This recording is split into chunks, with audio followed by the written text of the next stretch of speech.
All right, hey guys, welcome to the third week of distance learning.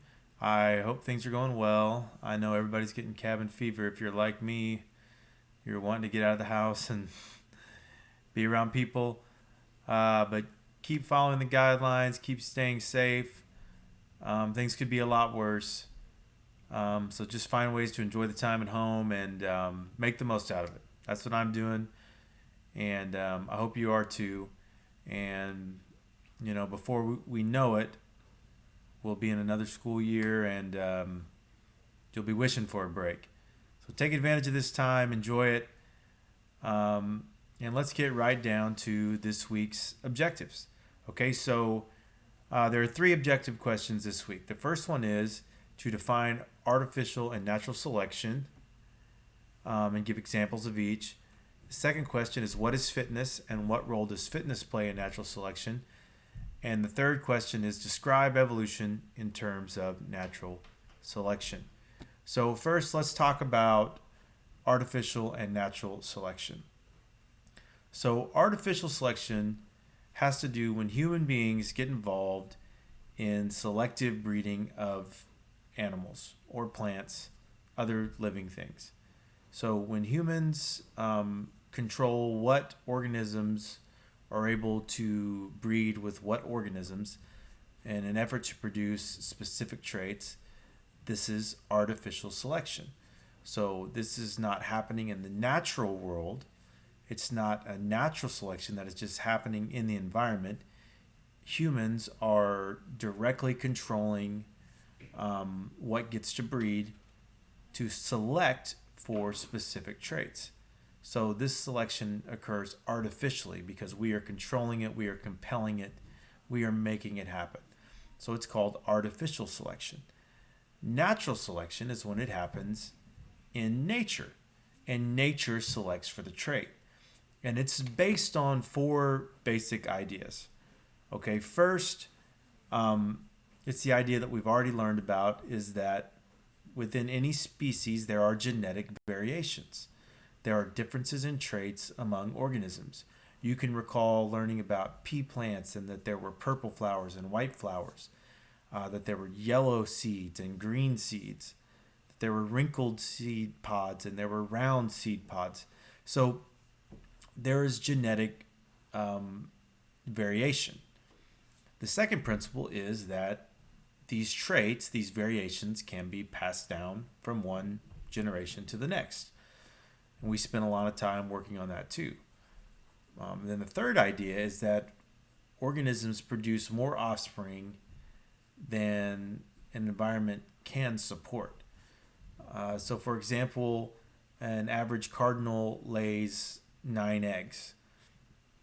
And in the amount of time it takes for these cardinals to mate and then the eggs to form and be laid and then hatch, it would only take 7 years at that rate for that one pair to produce 1 million cardinals. That's a lot of birds. But what happens in nature? Some of those eggs are stolen by predators. Um, Maybe they're cracked in the process of being laid in the nest and the bird coming and going. And then after they're hatched, they're eaten by predators or attacked. So some of the offspring don't survive. And this is what we see in nature. Uh, and then the fourth idea, and the one that's really sort of important for us to understand as we try to learn what natural selection means, is that some of these traits that are passed down are more favorable for survival. They will help the organism survive and reproduce better than other traits. So those better traits are more likely to be passed down. And this brings us directly to the idea of fitness, which is the second question. What is fitness and what role does fitness play in natural selection? Well, fitness is basically, to say it simply, how good that trait is, how helpful that trait is for survival, and how likely that trait is to be passed down. So, a trait that is very likely to be passed down has a high fitness, and a trait that is not likely to be passed down has a low fitness. So if you think about ducks, for example, ducks can swim. So ducks that don't swim very well, that trait is less likely to be passed down to future organisms, because to future offspring. Because what's going to happen to those ducks that don't swim as well as their brothers and sisters? Well, they're more likely to get eaten or be left behind, or something bad happens to them. They're less likely to survive into adulthood and to make offspring of their own. That means the stronger swimmers are more likely to survive into adulthood and produce offspring of their own. So that trait of being a good swimmer, a strong swimmer, would have high fitness. And so you can see in natural selection, it plays a big role. Fitness plays a huge role. Those traits that have a high fitness are more likely to be passed down. So what does this all mean in terms of evolution?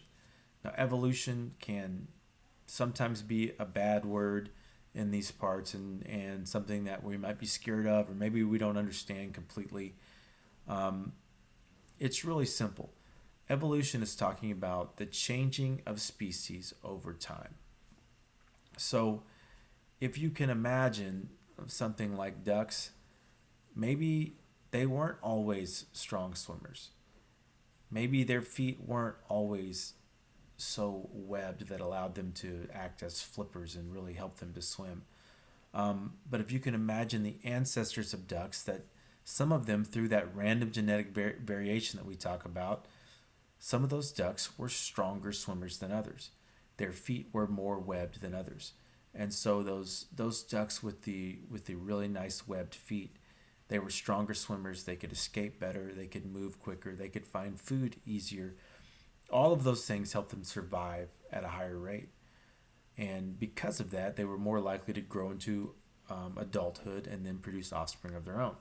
And if you imagine this sort of process happening over thousands and thousands of years, tens of thousands of years, 100,000 years, you can imagine this process happening. The ducks that were stronger swimmers continue to survive at a higher and higher rate. And over time, what you have is that all ducks have these webbed feet. They have this trait, and the species has changed over time. And that, quite simply, is evolution as a result of natural selection. Nature selected for a trait that is favorable, and that trait was more likely to be passed down. And then over time, the species changed. We call it adapted. It's really important to understand that adaptations or evolution, these are not things that occur over the lifetime of one organism. These are changes that are made in species over large periods of time because of natural selection. Okay, so we're gonna have a reading for you guys. It's already the reading's already out there. We're gonna have some other supplementary material. If you have any questions, please reach out to us. Just know, as always, we love you guys. We miss you guys. Can't wait to see you in those halls next year. All right, love you guys. See you later.